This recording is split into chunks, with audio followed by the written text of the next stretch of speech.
Krisis iklim telah menjadi ancaman kesehatan terbesar abad ini, memicu peningkatan penyakit infeksi, gangguan pernafasan, gelombang panas ekstrim, hingga kerawanan pangan yang berdampak langsung pada status gizi masyarakat. Di tengah dinamika global tersebut, Indonesia menghadapi beberapa tantangan kesehatan utama, yaitu pengendalian penyakit menular seperti TBC dan dengue, prevalensi penyakit tidak menular yang terus meningkat, isu gizi dan stunting, serta akses layanan kesehatan di wilayah terpencil.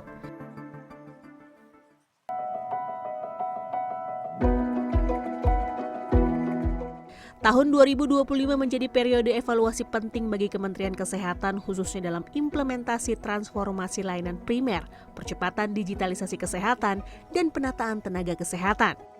Kolaborasi merupakan kunci.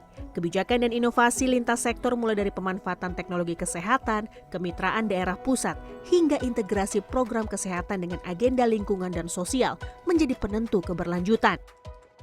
Pemerintah, tenaga kesehatan, akademisi, komunitas, dan sektor swasta dituntut bergerak dalam satu kerangka kerja yang sinergis untuk memperkuat ketahanan kesehatan nasional. Melalui pendekatan preventif, inovasi data, serta kebijakan yang inklusif dan berbasis bukti, Indonesia menargetkan sistem kesehatan yang lebih responsif, tangguh, dan siap menghadapi tantangan kesehatan masa kini maupun masa depan.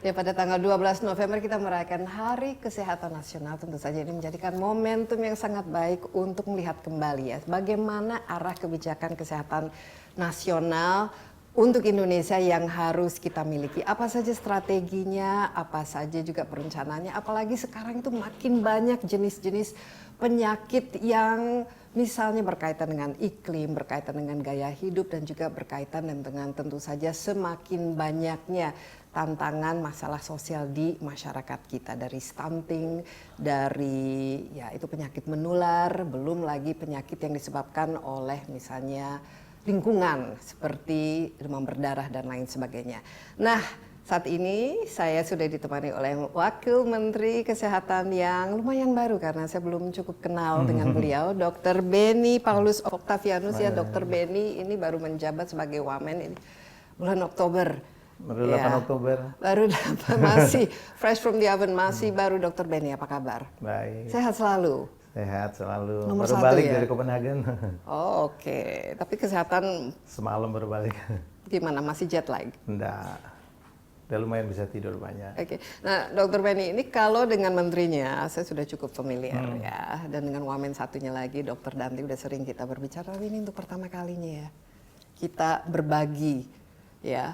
Dan menurut saya ini menarik ya, mendapatkan dari perspektif seseorang yang mungkin selama ini belum pernah menjabat dalam posisi membuat kebijakan seperti ini ya. Iya, betul. Dr. Beni, apa kira-kira angin segar maupun pemikiran baru, inovasi dan kreativitas yang ingin istilahnya diimplementasi khusus dari Dr. Beni itu sendiri?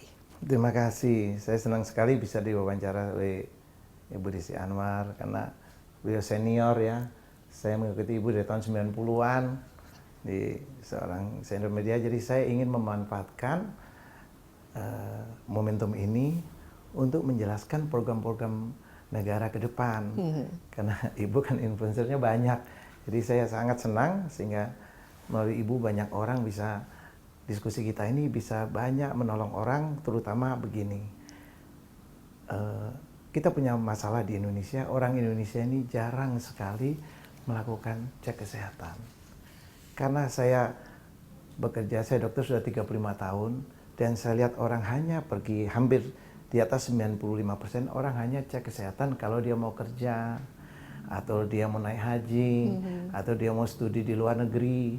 Hampir kita tidak menemukan orang Indonesia mau cek kesehatan. Secara rutin Ya, akibatnya hari ini, kemarin saya bicara di BPJS, itu anggaran negara hanya untuk orang yang sakit akibat tidak cek kesehatan, misalnya sakit diabetes dan hipertensi. Dua penyakit ini kan nggak ada keluhan. Kita nggak terkontrol hipertensi 5 tahun, diabetes 5 tahun baru menyebabkan kerusakan organ. Dan setelah rusak nggak bisa balik lagi. Nah ini jumlahnya itu baik kasus serangan jantung, cuci darah maupun stroke sangat tinggi. Maka waktu itu kebetulan saya dengan Pak Presiden, saya adalah ketua kesehatan dari beliau, jadi saya menjelaskan sama beliau, Pak, kita harus melakukan program cek kesehatan gratis. Ini yang sekarang dikerjakan di Kementerian Kesehatan. Jadi idenya dari Dr. Benny ya? Karena saya ingin sekali mencegah orang sakit karena membuang biaya begitu banyak, dan kalau orang kena stroke, itu rumah tangga jadi kacau. Orang cuci darah sekarang kalau kita, Ibu Desi dan saya bisa kunjungin beberapa tempat cuci darah yang mesinnya ada sekitar 40-50, itu usia di bawah 40 dominan. Kan kasihan di usia produktif, mereka nggak perlu kena cuci darah, nggak perlu kena heart attack, nggak perlu kena stroke, kalau mereka tahu bahwa perlu pencegahan. Itu yang maka itu kita kerjakan. Lalu juga di Indonesia, akibat COVID, maka jumlah kasus, kan orang takut keluar rumah. Dan di Indonesia punya kasus TB yang tinggi. Masih ya kita ya? Tuberkulosis di Indonesia ini kita nomor 2 di dunia. Hari ini ada 10% penderita tuberkulosis di dunia adanya di Indonesia. Nah, kalau per populasi, kalau per 100.000 penduduk, kita ada 380 kasus. Itu kita salah satu yang tertinggi di dunia. India terbesar di dunia, tapi penduduknya hampir 1,5 miliar. Mereka punya jumlah kasus 190 kasus per 100.000, kita 2 kalinya. Jadi Pak Presiden Prabowo ini pernah ke Jeneva. Beliau paham tentang TB. Karena saya ahli paru, beliau panggil saya, Benny, kamu harus beresin TB buat bangsa kita. Dia sampaikan ke saya itu 2 tahun lalu, waktu beliau sebagai Menteri Pertahanan. Maka hari ini saya terus terang aja diperbantukan sebagai Wamenkes yang baru ini dengan tujuan khusus baik oleh Presiden maupun Pak Menkes, saya diminta nomor 1 berantas TB. Berantas TB itu menjadi target ya. Utama tugas. Ini mandat ya. Yang mandat ini nggak bisa nggak. Makanya tadi barusan sebelum Ibu dengan saya baru dengan teman-teman menyusun ke Bappenas karena untuk mulai 2026 kita akan melakukan yang masif, karena angka kita itu dunia minta Indonesia 2030 tolong dong, Indonesia 2030 sudah melakukan eliminasi TB. Iya, harusnya apalagi itu 2045 Indonesia emas loh. Kalau masyarakatnya jadi, masih kena TB kan mau jadi negara maju kok kasus TB-nya tinggi. Dan iya, soalnya TB itu sekarang identik dengan istilahnya dunia yang ketiga, karena ini kan berkaitan dengan lingkungan, kebersihan, ini kan penyakit menular ya, bukan penyakit gaya hidup. TB kita sebelumnya sudah ada Perpres 67 tahun 2021 melibatkan 15 kementerian. Nah, kita tadi nih sedang menyelesaikan, mungkin dalam 2-3 hari ke depan kami minta waktu ke Presiden, akan ada Perpres baru melibatkan 27 kementerian dan lembaga. Lebih besar lagi? Lebih besar lagi, karena memberantas TB ini. itu, contohnya, memberantas TB itu membutuhkan kalau dia keluarga tidak mampu nih, sangat tidak mampu. Waktu lebih baik nggak usah muluk-muluk bedah rumahnya, lihat rumahnya yang lantainya tanah langsung di semen, nggak ada ventilasi langsung dibikinkan. Mungkin kosnya nggak gede, tapi dampak kesehatan langsung nyata. Langsung lingkungan hidup, langsung kalau bisa di rumahnya dia dibikinkan toilet, kalau dia nggak ada toilet, bagaimana orang harus. Jadi kebersihan rumah kita bisa lihat, maka kita nanti menyusun ada kader-kader TB di setiap desa. Kita bikin program ini dan diatur dibayar oleh pemerintah pusat sehingga kita punya kaki sampai di lapangan. Selain mengecek mereka minum obat, juga kalau rumahnya nggak layak, kriterianya masuk, kita kerjasama dengan Kementerian Sosial. Tadi kita membahas berbagai kementerian itu karena melibatkan begitu banyak kementerian. Jadi ini cross ya, sektoral. Iya, termasuk misalnya kalau mereka kena TB kan perlu istirahat bisa jadi sampai 2 minggu sampai 1 bulan. Nah, Kementerian Tenaga Kerja tolong mereka dilindungi, jangan malah di PHK. Jadi kita atur lintas sektoral. Selama ini sudah melibatkan 15 kementerian, kita tambah lagi supaya lebih luas lagi. Karena memberantas TB, memberantas kemiskinan. Karena orang yang kena TBC adalah orang yang daya tahan tubuh turun. Tadi Ibu Desi tanya bagaimana perubahan iklim, memang betul. Perubahan iklim itu, kan kita lihat sendiri, air laut makin tinggi di Jawa. Dan curah hujan juga tinggi. panas yang tinggi ini semua berdampak terhadap baik udara, polusi udara, dan dampaknya kita tahu sendiri kalau kita kan ini udah mau musim hujan, dan kita nggak bisa hindari bahwa Jakarta tuh kemungkinan untuk banjir tuh selalu terjadi atau genangan lah. Nah, genangan itu menyebabkan setiap musim memasukin musim hujan, air tergenang itu tempatnya demam berdarah pasti naik. Nah, airnya jadi kotor, sanitasi, diare naik, selalu diare sama demam berdarah. Belum lagi yang aneh-aneh seperti leptospirosis misalnya. Iya, leptospirosis apalagi itu semua itu jadi satu. Chikungunya satu grup sama demam berdarah lah. Kira-kira itu. Hari ini SPPG nggak bisa buka kalau nggak ada izin dinas kesehatan. Sekarang kita udah ketat, sejak yang 13 Oktober kami ketat banget. Jadi hari-hari ini kalau tahu ada, jumlahnya jauh berkurang.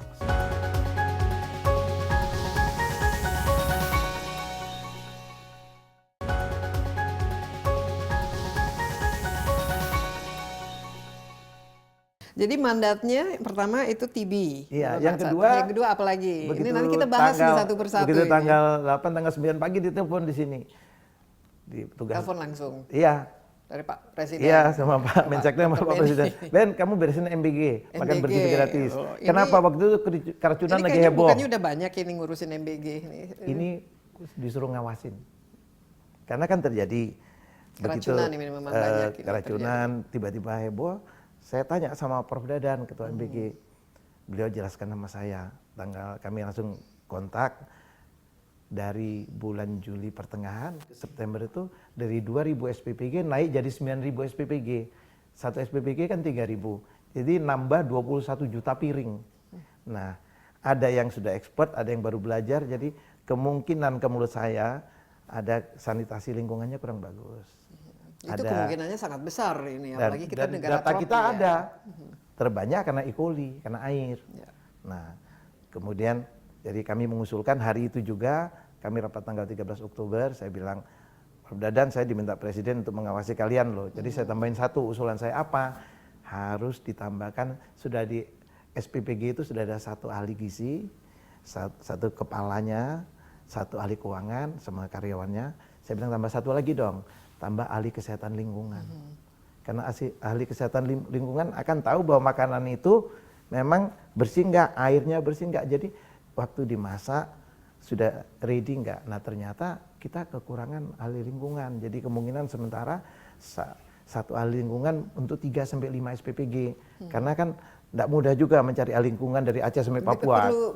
Total perlu berapa orang kalau begitu untuk ahli kesehatan lingkungan? Jadi ada setiap SPPG idealnya ada satu orang kan tadi. Satu. Jadi kita akan hari ini sudah ada 15.000 SPPG. Hari ini yang menerima manfaat sudah 42 juta lebih. Jadi, nah ini adalah insan-insan atau nakes yang memang punya istilahnya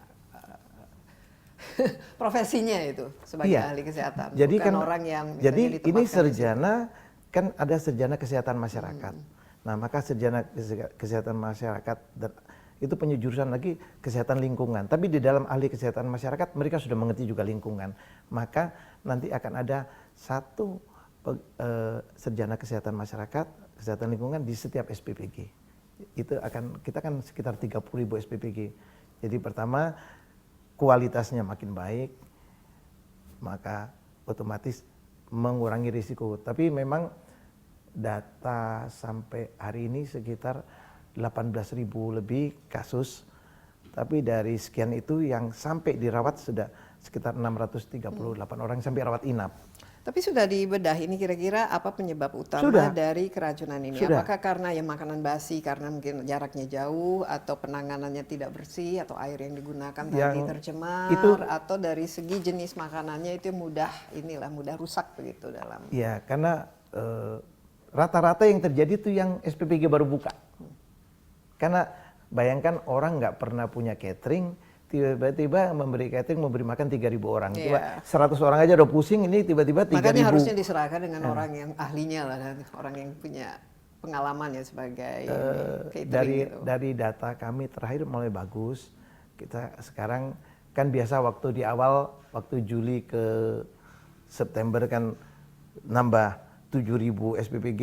Nah sekarang kita dinas kesehatan, jadi kami juga waktu itu bilang sama Pak Perbeda dan Ketua BGN, Pak, kalau dari yang baru SPPG yang baru kalau belum diizinkan Dinkes nggak boleh buka loh, nggak boleh operasional. Sekarang seperti itu. Sekarang seperti itu. Seperti itu. Jadi Maka, ada SOP-nya. maka kasusnya langsung turun sekali. Nah ini ada target sendiri apa yang ingin dicapai lah oleh Pak Dr. Beni sebagai pengawas bagian kesehatan dari MBG. Ya, saya ingin ada pelatihan. KPI-nya itu apa Ya, saja? saya ingin ada pelatihan rutin.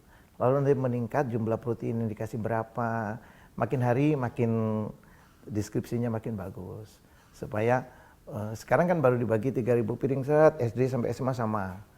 Nanti mungkin ya kalau berat badan 40 sama berat badan 70 ya mungkin jumlah takarannya akan berbeda. Tapi saya lihat ahli-ahli gizi waktu saya kunjungan ke berbagai wilayah, mulai mereka cukup, terutama yang sarjana-sarjana gizi itu, mereka tegas. Saya kaget.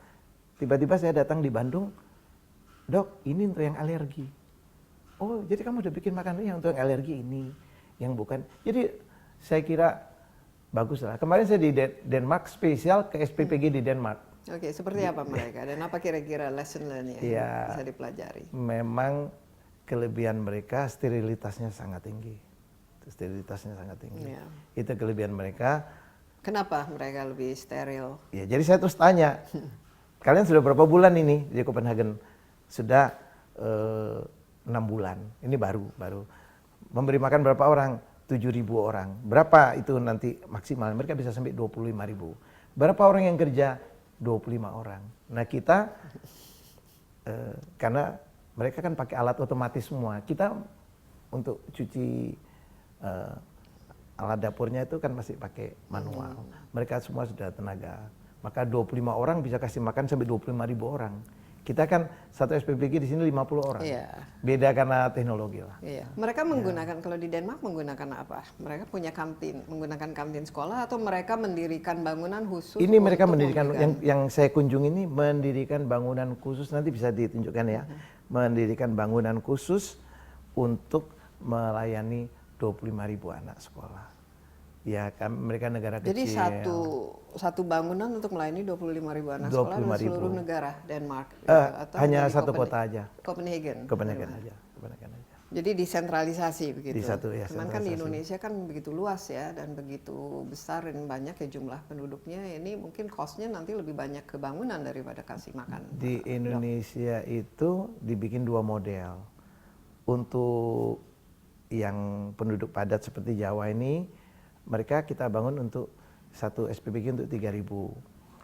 Kalau di pulau-pulau terpencil bisa dibangun satu SPPG itu untuk kapasitas di bawah 1.000.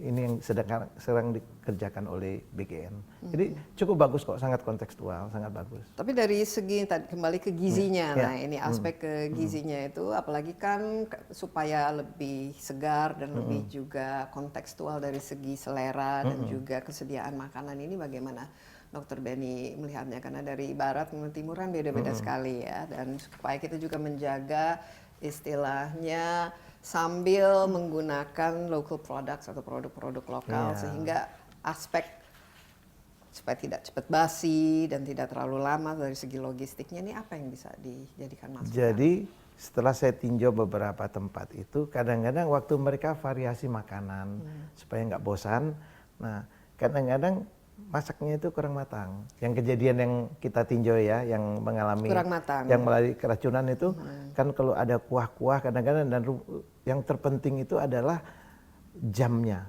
Jam penyajian itu harus di bawah 4 jam. Nah, itu yang saya lihat di Denmark semua itu di bawah 4 jam. Sudah harus sampai ini. Maka di Indonesia juga dibuat SPPG itu ke lokasi sekolah harus kurang dari 30 menit. Yang ada jadi sebenarnya konsepnya sudah bagus, kurang dari 30. Sebenarnya konsepnya sudah bagus. Yang jadi masalah tahu kan orang Indonesia punya lelet tuh.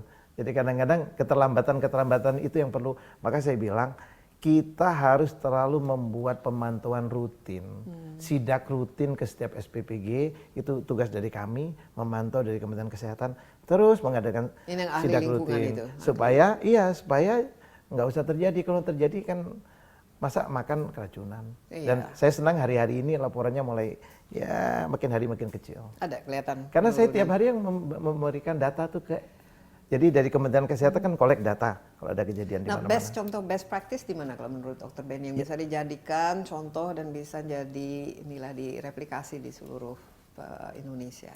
Yang paling wah ini betul-betul sangat bagus ini sebagai contoh cara mengimplementasi MBG dari segi nutrisinya, gizinya, Jadi dan juga semua yang kesegaran SPPG yang yang baru dikelola dari gedung yang baru dengan sistem yang baru, rekrut rata-rata aman. Karena kan mereka ikutin SOP.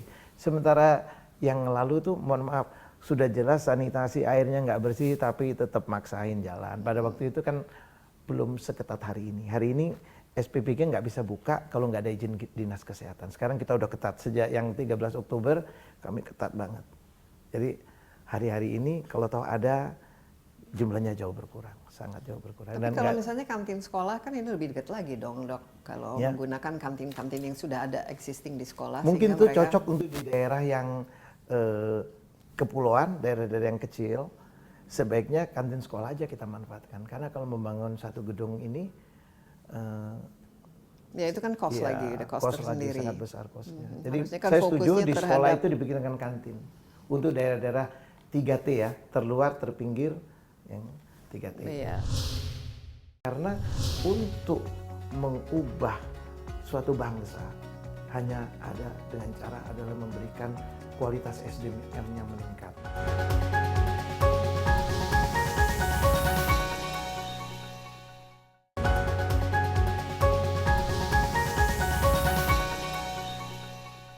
Saya juga baru balik nih dari NTT, ini kan 3T semua kan iya, di iya. situ. Dan saya lihat ini sebenarnya kalau dari segi makanan ya, makanan lokal tuh banyak sekali saya lihat banyak yang digunakan itu gizinya tuh sangat tinggi. Dan mereka juga bisa menyiapkannya dengan cukup kreatif. lumayan, Kan mereka di situ ada ubi, ada jagung, ada daun pepaya dan lain sebagainya. Yang sebenarnya ini kalau betul-betul dikelola secara lokal ya. Ini kan saya lihat ini MBG ini mensentralisasikan cara penerapannya memberi makan pada masyarakat.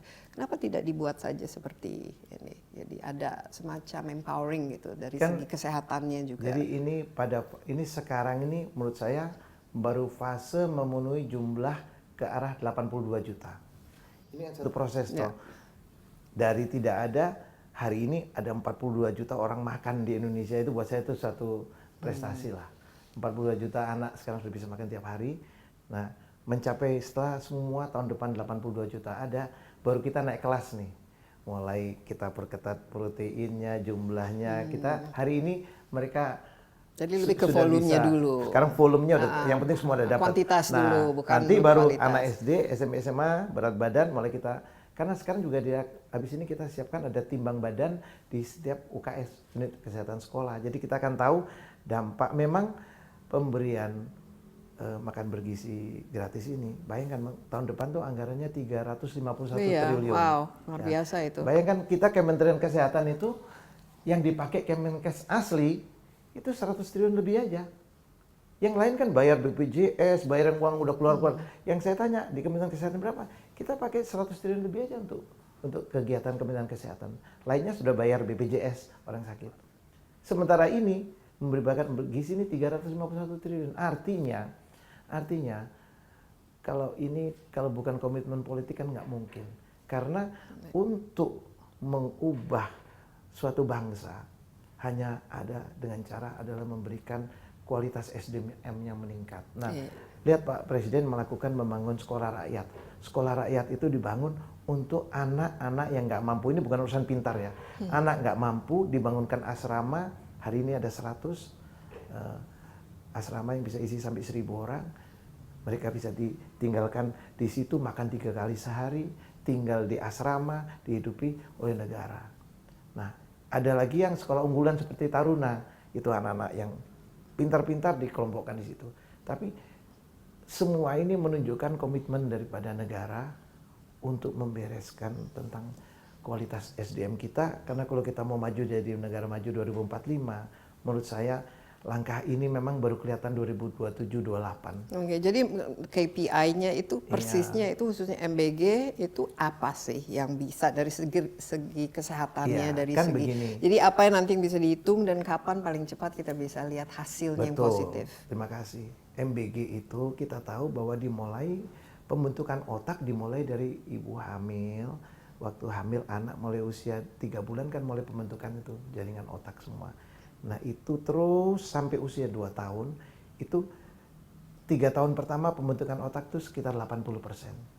Setelah itu dia sampai ke 5 tahun nambah lagi 5%. Setelah dia masuk TK SD itu dampaknya sudah tinggal 15%. Maka betapa pentingnya program mau atasi stunting ya dari ibu hamil. Makanya program dari pemerintah kita ini kan ibu hamil ada sekitar 4 juta, dari balita sampai anak SMA ada 78 juta, maka ada sekitar 82 juta orang Indonesia yang akan dampaknya baru bebas stunting tuh nyatanya setelah sekian tahun kemudian. Padahal anggarannya 351 triliun per tahun. Bayangkan kalau bangun tol tuh dari Aceh mungkin sampai di mana itu. Jadi tapi nggak kelihatan, tapi memang mengubah ini kalau nggak punya, saya jujur ya, saya respect sama presiden karena dia punya visi besar. Ini kan nggak sesuatu yang nggak kelihatan hari ini, kalau tapi dampaknya sekian tahun ke depan. Visi kita akui ya, tapi kan kita ingin melihat hasil ya, cara mengimplementasinya dan apakah dari 300 sekian triliun ini 3 tahun lagi sudah kelihatan. Indonesia sudah kan ibu hamilnya sudah diberesin. Iya. Jadi istilahnya 2028 taruhlah kita tahun 2029 lah. Iya. Apa-apa saja yang harus bisa kelihatan dari segi checklistnya bahwa MBG stunting ini harus turun drastis. Sekarang 19,8. Berapa? Sekarang 19%. Logikanya harus di bawah 10%. Di bawah 10%. Harus di bawah 10%. Ya. Ini saya catat ini, soalnya nanti kita karena kita cek berjuang lagi. nih, dan kita berjuang bersama. Saya butuh ibu juga untuk menyadarkan supaya teman-teman juga bersama-sama kita, karena menurut saya mengatasi stunting itu tidak bisa hanya peran pemerintah. Banyak lembaga sosial dan edukasi banyak, juga kan di sini. Tapi ini program negara dengan anggaran seperti itu harusnya angka berhasilnya nyata dong. Bayangkan lebih dari 20 miliar dolar kan gede banget. Coba ini stunting idealnya sekarang 19%, idealnya tahun Harusnya 2029 di bawah 10%. Iya. Nah, satu lagi itu adalah ini kan nggak semua. Ini kan nggak semua anak ya stunting kan, biasanya yang di tempat-tempat tertentu. Yang lainnya kan banyak kasus-kasus kekurangan gizi yang lain. Seperti apa nanti yang ada obesitas misalnya, atau ada kekurangan gizi, ada IQ-nya karena ini kan Justru makanan itu apa yang bisa dijadikan indikator? Justru itulah nanti ini kesempatan bagus sekali, akan banyak peneliti baik dari kampus-kampus. Saya besok pagi jumpa dengan Menteri Dikti, dia bilang sama saya, ayo teliti, kalian teliti, ada anggaran negara kok buat penelitian. Dan saya bilang kita akan makin banyak penelitian dampak daripada pemberian makan bergizi terhadap penurunan kasus TB. Ini kan bisa diteliti, dampak penurunan bergizi, kedua kecerdasan, pada tinggi badan, macam-macam bisa kita teliti ini. Bayangkan kalau ini bisa berlangsung sampai 29 rutin pemberian makan. Tapi bukannya penelitian itu sudah ada, makanya diterapkan program MBG ini supaya kita oleh karena bisa itu kita mau bedakan hari ini dengan 2028. 3 tahun itu peneliti-peneliti sudah bisa dengan hasilnya. Ini sangat luar biasa. Jadi begitu banyak teman-teman sudah mau meneliti sekarang, bahkan sudah mulai meneliti dengan makanan mulai diberikan, penelitian sudah mulai berjalan sekarang. Nah, apakah bisa ini dijadikan semacam KPI? Ini harus ini IQ rata-rata harus meningkat berapa persen gitu? Ini harus dalam kita, jadi baik IQ, baik tinggi badan, itu kemudian prestasi sekolah, ini semua sudah diteliti, sedang dalam proses. Dan kalau datanya bisa di atas 1 tahun lebih bagus lagi. Memang ini tujuan daripada ini. Kalau nggak buat apa kita invest ratusan triliun untuk sesuatu seperti ini kalau nggak diteliti dengan baik. Dan memang di sini diperlukan, jujur saja menurut saya, diperlukanlah SPPG itu di bawah yayasan-yayasan yang punya hati sosial. Bukan untuk mencari uang. Kita sedang melihat kalau bisa kita menertibkan supaya betul-betul uang itu dipakai beli makanan, bukan untuk mencari uang di situ. Karena ini program sosial, dampaknya juga untuk ekonomi masyarakat setempat, Ini tugas kami pengawas Bu, tugas saya mengawasi. Oke, selain dan TB, ya tuberkulosis, MBG, apalagi mandat yang khusus harus dijalankan oleh Dr. Benny? Bagaimana supaya cek kesehatan gratis itu berjalan dengan baik. Nah, ini kira-kira dampak dari adanya cek kesehatan gratis ini sudah dimanfaatkan dengan baik, ya, dan juga apa dari segi pengurangan penyakit dan serta penghematan yang bisa dilakukan oleh BPJS sehingga nanti lebih banyak istilahnya nggak harus sakit dulu, udah kronis dulu, sudah sekarat dulu baru ke dokter gitu. Itulah yang kita kejar. Itu perubahan perilaku itu butuh waktu. Maka estimasi saya itu penurunan kasus cuci darah akibat komplikasi diabetes hipertensi dan serangan jantung maupun stroke itu akan dampaknya kelihatan di 2007 akhir 2028. Karena waktu cek kesehatan gratis sudah menjangkau seluruh rakyat sudah mulai peduli, oh aku diabetes, aku hipertensi sehingga obatnya bisa diambil, kita mau bisa ada di yang dibangun koperasi itu. Kalau bisa di koperasi-koperasi itu yang daerah yang sangat terpencil ngambil di situ lah. Kalau dia ke puskesmas jauh lagi. Kan ada puskesmas itu di daerah-daerah terpencil tuh untuk mencapai puskesmas bisa jalan 2 jam. Ya bisa dibayangkan harus di desanya ada. Jadi kami sedang menyusun, mengatur dengan teman-teman, bisa nggak titip obat-obatan anti hipertensi, obat-obat ini ada di makin dekat ke desa.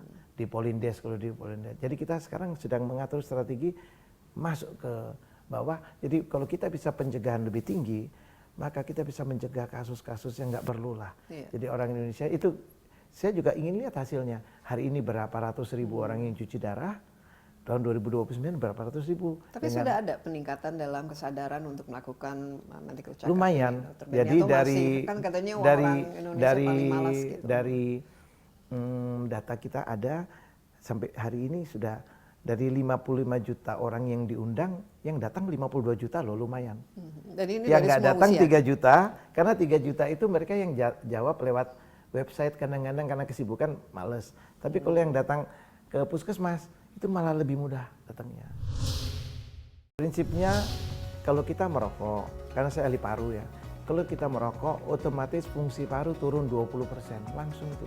Begitu kita merokok, sama kita nggak merokok beda, langsung sudah 20%. Makin hari ya makin 30, 40 makin banyak. Makanya namanya penyakit PPOK, COPD itu. Chronic Obstructive Pulmonary Disease, akibat terpapar polusi bertahun-tahun, akhirnya paru-parunya itu tempat pertukaran oksigennya namanya alveolnya rusak permanen. Dan itu nggak bisa diapa-apain.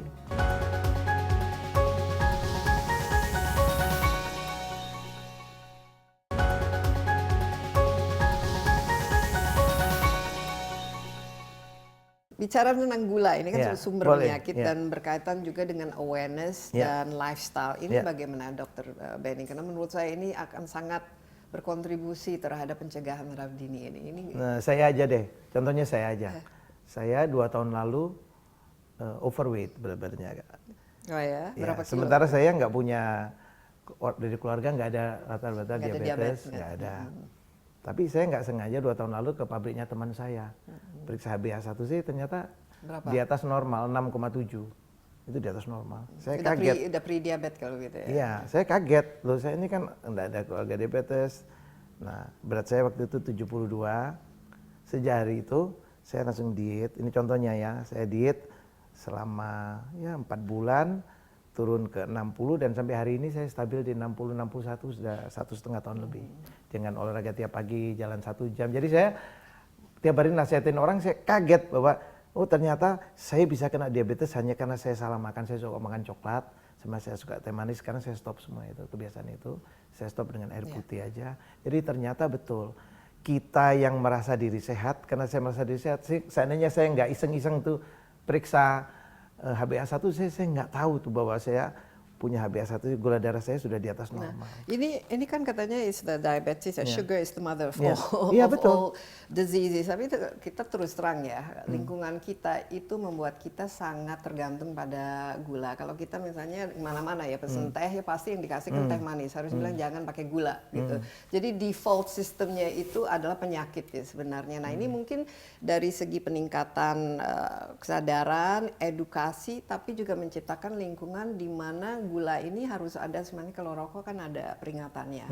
Bagaimana Dokter Benny? Karena kalau orang itu tahu bahwa gula itu sesuatu yang membahayakan, ya mungkin mereka sadar untuk mengurangi. Tidak harus ya seorang dokter sendiri harus cek dulu dan ternyata sudah ada. Iya, memang itulah budaya ya, saya perhatikan. Tapi ini budaya yang membuat Indonesia ini memiliki kasus diabetes salah satu tertinggi di dunia. Kita nomor 4 di dunia. Iya, nah ini bahaya. Mau MBG dan lain sebagainya, tapi kalau minumnya semuanya pakai gula. Oleh karena itu, saya butuh influencer seperti Ibu. Jadi maksudnya kan harus ada dari ahlinya mengatakan saya harap melalui, karena begini, melalui acara-acara seperti ini, kita terus terang aja menjedaskan, terus harus berulang-ulang bahwa ternyata gula itu dalam jangka panjang, efeknya gula darah tinggi dalam jangka panjang itu darah menjadi kental. Otomatis viskositasnya tinggi, otomatis dia menempel di dinding dada, di dinding pembuluh darah. Lama-lama kan mampet, nyumpel. Kalau nyumpel di otak ya stroke. Namanya stroke karena yang non hemoragik, bukan karena pembuluh darah pecah tapi karena mampet. Kalau hipertensi kan pembuluh darahnya pecah. Jadi stroke itu dua, karena pembuluh darah pecah atau mampet. Nah, mampetnya terbanyak karena diabetes. Demikian juga di jantung, pembuluh darah kita terus darah manis, lama-lama vaskularisasinya jelek, mampet. Jadi ini masyarakat harus tahu. Anda mau konsumsi gula nggak teratur, sudah badannya sudah overweight, pasti kalau dicek lama-kelamaan lebih dari 5 tahun pasti akan mengganggu dari vaskuler kita. Iya. Kalau vaskularisasi kita terganggu, kalau di kaki ya kakinya bisa diamputasi. Tergantung di mana mampet ya, masalahnya di situ. Tapi yang paling rakyat paling tahu tuh kalau kena stroke, kena serangan jantung sama cuci darah itu langsung kaget. Tapi kalau yang lain-lain mungkin mereka nggak terlalu peduli. Iya, nah ini kan bagian dari pencegahan ya. Prevention is better than cure. Pencegahan kan lebih baik daripada pengobatan, lebih murah dan juga lebih gampang untuk menyelesaikannya. Nah kita lihat juga kasus obesitas anak. Nah itu bisa kembali ke MBG ini juga ya, karena di Indonesia ini saya lihat itu penyakit akibat gaya hidupnya meningkat, tadi seperti diabetes, hipertensi dan lain sebagainya, kolesterol tinggi. Meningkat juga, tapi yang menularnya itu masih ada gitu, TB-nya dan yang lain-lainnya itu kan masih menjadi ancaman. Sehingga kan kalau dulu kan mungkin lebih kena lingkungan tidak bersih, kurang gizi dan lain sebagainya. Ini justru semuanya itu ada di sini. Nah kalau kita fokus kembali ke pencegahan ini, kenapa tidak mulai dari... Tadi saya setuju masukan Ibu, jadi nanti saya akan cek, waktu ini sudah berjalan makin rapi, sekarang kan mereka lagi ini, kita bisa... Saya kasih masukan ke ahli gizinya. Sekarang kepada siapa yang kita beri normal weight, overweight, atau underweight. Jadi jumlah makanannya yang over, ya jumlahnya disesuaikan. Jadi makanan yang diberikan itu akan membuat orang menjadi normal. Saya setuju sekali. Nah masukannya ini itu saya bagus lihat, kan saya sering ke daerah ya. Kalau dulu kan misalnya orang miskin identik dengan kurus-kurus, kurang gizi. Tapi sekarang saya lihat itu kebalikan ya.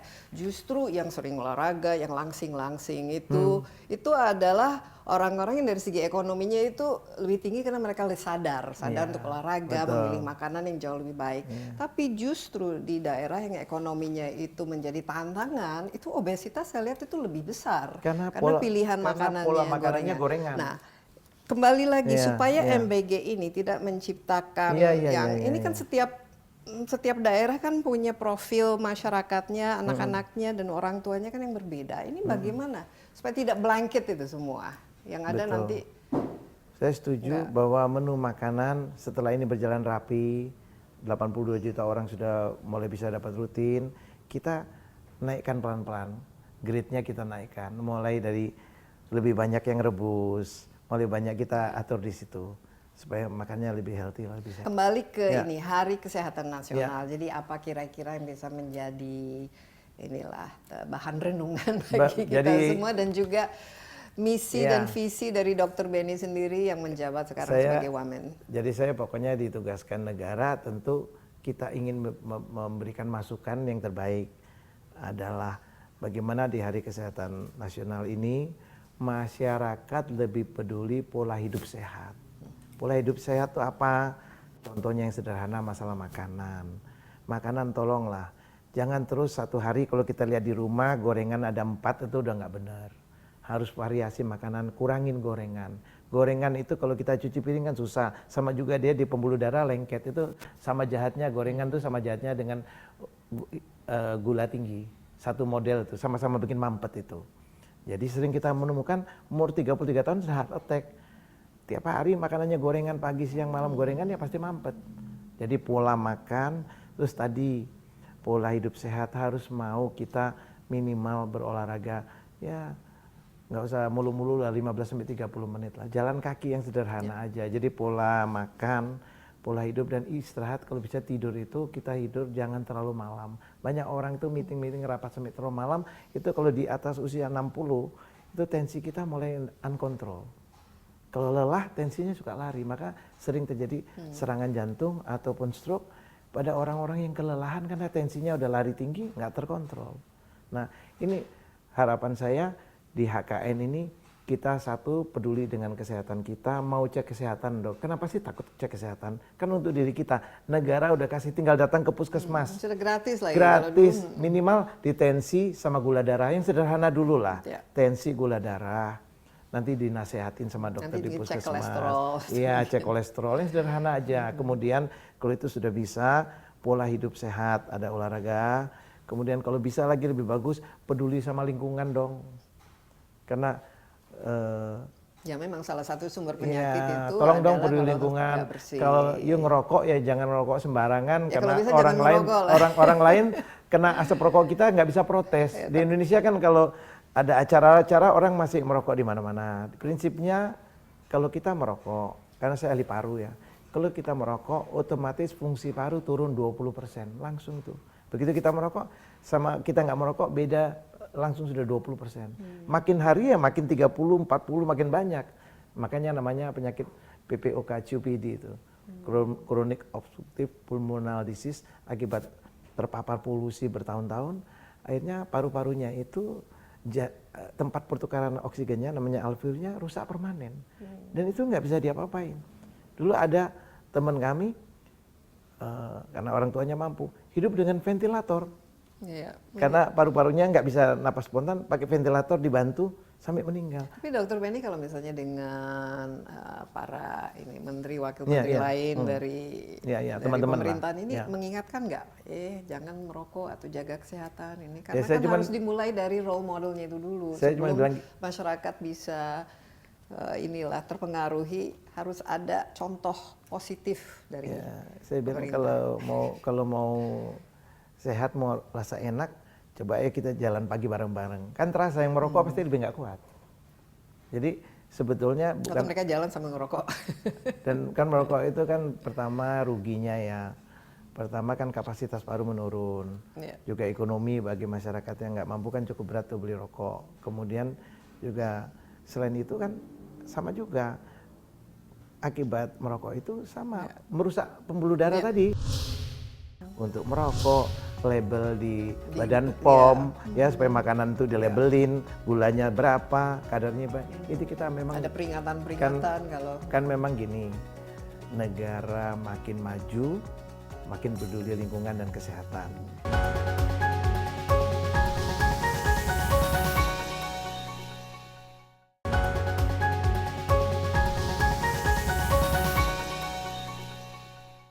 kembali ke mandat sebagai wamen yang harus memastikan bahwa medical check-up ini berjalan dengan baik. Apa targetnya? Kita ingin tahun depan yang diperiksa terbanyak di usia produktif kalau bisa 90%. Di usia produktif artinya di usia orang kerja. Supaya kalau check up di usia orang kerja, di kantor-kantor pemerintah, di perusahaan-perusahaan, di pabrik-pabrik, kenapa? Karena kalau mereka di usia produktif, kita bisa cegah mereka nggak kena stroke, gula darah terkontrol, tensi terkontrol, betapa bahagianya kita, maka angka kesakitan berkurang dan rumah tangga nggak hancur. Karena sakit-sakit yang ini kan perlu. Selain medical check-up, itu apakah ada kapasitas untuk memberikan edukasi? Jadi setiap orang yang dicek kesehatannya untuk follow up-nya, kadang-kadang kan ya mereka cek terus setelah itu ya nggak tahu mau ngapain gitu. Nah, apakah ada dokternya atau ahlinya ini nih pola hidup yang harus dijalankan karena hasilnya demikian. Itu bagian nggak dari Justru follow up itu medical kita check-up? kan ada kuesioner juga, kuesioner juga. Dari kuesioner itulah kita, kalau bahasa kedokternya anamnesa. Dari situlah kita lihat kalau dia ada kecurigaan ke macam-macam, maka pemeriksaannya makin banyak. Makin dia sedikit keluhannya lebih sehat, kita pemeriksaannya lebih sedikit. Tapi kalau dia misalnya sudah jelas-jelas dia diabetes, hipertensi, maka pemeriksaan kita banyak sekali, termasuk chest X-ray, periksa labnya tadi yang kolesterol pasti diperiksa, gula darah semua diperiksa, fungsi ginjal diperiksa, karena kita sudah tahu ini bakal sakitnya bakal ke arah sana nih. Jadi ini semua sudah disiapkan oleh negara, tinggal datang ke puskesmas, kalau ada kelainan lebih jelek kita refer ke rumah sakit tipe yang lebih besar sampai ke rumah sakit yang paling besar kalau memang masalahnya makin serius. Jadi sebetulnya negara sudah buat semua, tinggal saya menyadarkan rakyat, ayo cek kesehatan gratis. Ayo, hanya itu aja. Oke, jadi misalnya tahun 2026 udah 150 juta ya. Kita harapkan, kalau bisa 150 juta. Kalau 2027 harusnya udah semua kalau kan. bisa semua, rakyat Indonesia semua. sudah bisa dong. Nah dengan taruhlah semua ya, sudah 100% lakukan medical check-up, kira-kira apa yang bisa dijadikan ya target ini harus turun ini grafik Harusnya diabetesnya turun, grafik hipertensinya turun, itu kita perlu harusnya orang yang hipertensi dan diabetes terkontrol makin tinggi. Harus dari angka harus kelihatan. Lalu jumlah pasien cuci darah misalnya gini, hari ini yang hemodialisis yang cuci darah hari ini misalnya tahun 2026 penderita baru 30.000 misalnya. Saya harapkan 2027 penderita baru ya 15.000 gitu. Jadi dari 30.000 turun, kalau kita biarin bisa 40.000 nanti per tahunnya. Sekarang kan 160.000 lebih yang cuci darah, banyak sekali. Jadi kalau kita fokus ke usia produktif tahun 2029, penyakit-penyakit yang termasuk jumlah serangan jantung harus turun, orang stroke jumlahnya harus turun, harus terhitung. Nanti kan datanya jelas, karena 90% orang ikut di Indonesia ini hampir semuanya ikut BPJS. Jadi dari rumah sakit data BPJS aja, kita bisa bandingkan 2026, 2025 sama 2028, kalau program pemerintah mampu menurunkan itu kebahagiaan saya. Kalau bisa turun. Nah kalau kita lihat dari sumber ya dari penyakit yang memang sangat membebankan ini dari segi keuangan, tapi juga dari segi SDM-nya itu adalah tadi kan diabetes sama kardiovaskular. Nah ini kalau kita lihat kan lebih ke lifestyle. Lifestyle itu betul. Apa? Ya tadi rokok. Gula, tadi manis tuh. Gorengan itu dan juga kurangnya olahraga. Nah, kalau apakah effortnya Dr. Benny ada untuk yang tadi ini membuat ya supaya orang mengurangi merokok secara inilah sistemnya. Kalau di Singapura kan supaya orang tidak meludah gitu. Makan cungian itu sistemnya yang membuat susah untuk melakukan itu gitu. Jadi saya rasa karena kita lihat kan dulu pernah dilarang merokok karena ada peraturan Pemda, ini saya lihat ini tidak diindahkan. Usul ini saya, restoran, kafe semua mereka. Saya setuju. Komitmen daripada usul saya yang paling mudah, komitmen dari kepala daerah. Kita punya 514 kepala daerah. Nah, kalau mereka komitmen di seluruh kantor bupati dilarang merokok, seluruh kantor kecamatan dilarang merokok. Nah, itu menurut saya itu kalau desa itu bisa dibuatkan, inilah target kita membuat peraturan. Saya senang Pak Menko PMK, Pak Pratikno tuh enak sekali komunikasinya. Yang kayak gini-gini saya bisa minta tolong beliau, Pak, ini Pak. Jadi melibatkan Menko, melibatkan kementerian lain supaya bisa kita beresin hal-hal yang tadi Ibu bilang untuk merokok, label di Badan POM ya supaya makanan itu dilabelin, gulanya berapa, kadarnya itu kita memang ada peringatan kalau kan memang gini, negara makin maju makin peduli lingkungan dan kesehatan. Kita kan dulu baru sampai tahap pokoknya dapat makan udah senang. Hari ini kita mau makin maju, ekonomi kita akan makin bagus. Saya kira 2050 kita juga jadi salah satu negara, kalau di G20 sekarang kita nomor berapa ya? 17 atau 18? Dari kekuatan ekonomi kan sekarang kita kan maunya nanti 1.500 miliar gitu. Nah, saya harapkan mungkin sudah bisa masuk di bawah 7 besar. Kalau kita masuk 7 besar, inilah simpel saja. Ibu lihat Cina hari ini supaya gampang ya. Cina kan ekonominya bagus. Kasus TB-nya turun. Kenapa? Orang Cina sudah ekonomi ada, ya dia mau lebih sehat.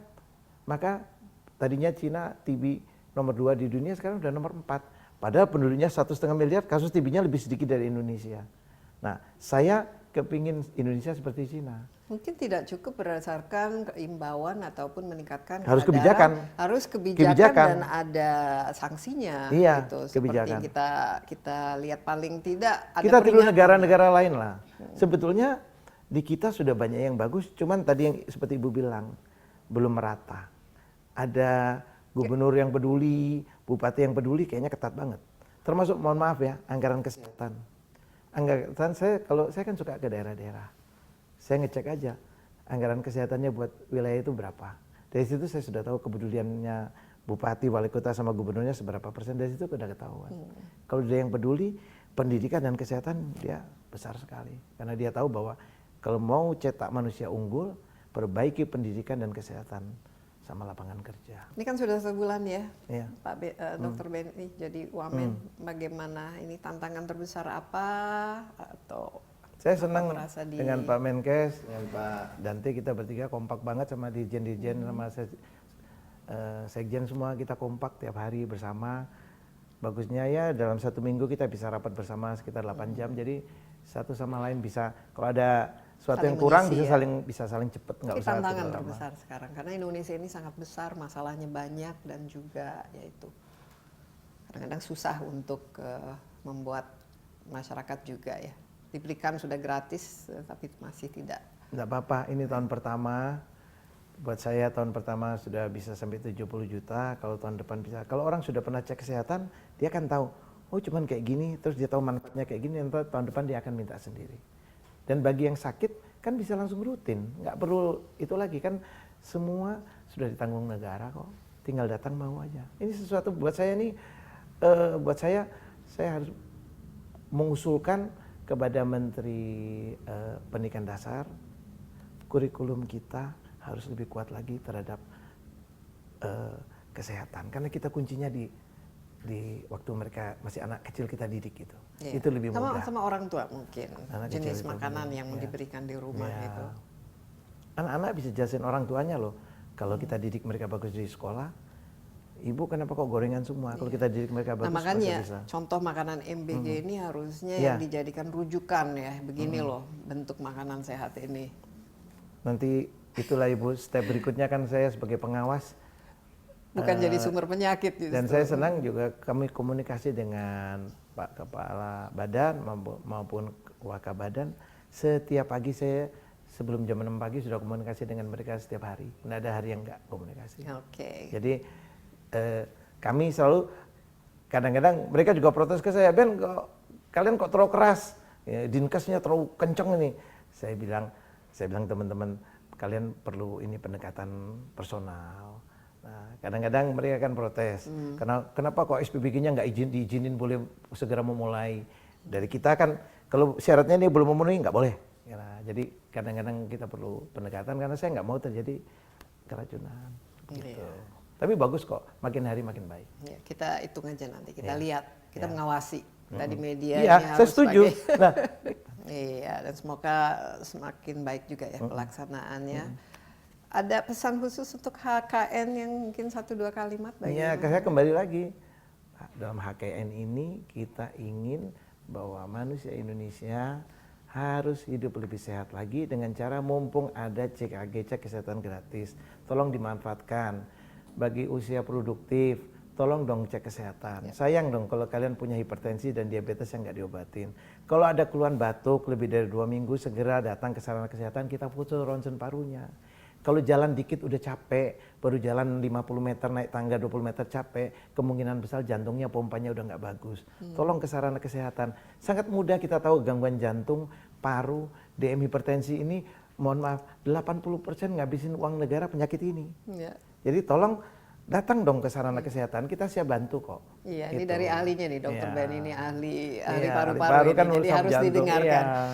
Pak Wamen, Dr. Benjamin Paulus Octavianus, ya. terima kasih banyak atas insight-nya. Kita akan Ketemu selalu lagi. mengawasi Senang saya. target-target berikut yang dimiliki, dan mandatnya ini sudah jelas ya dari Presiden ya, dan harus mau tidak mau dilaksanakan dengan baik ya. Sekali lagi terima kasih atas waktunya bersama Insight with Desi Anwar. Ya, demikian Insight with Desi Anwar kali ini. Terima kasih juga atas perhatian Anda. Jangan lupa acara ini dapat Anda saksikan di cnnindonesia.com dan juga di YouTube CNN Indonesia Insight with Desi Anwar. Stay safe, stay healthy. Bye-bye.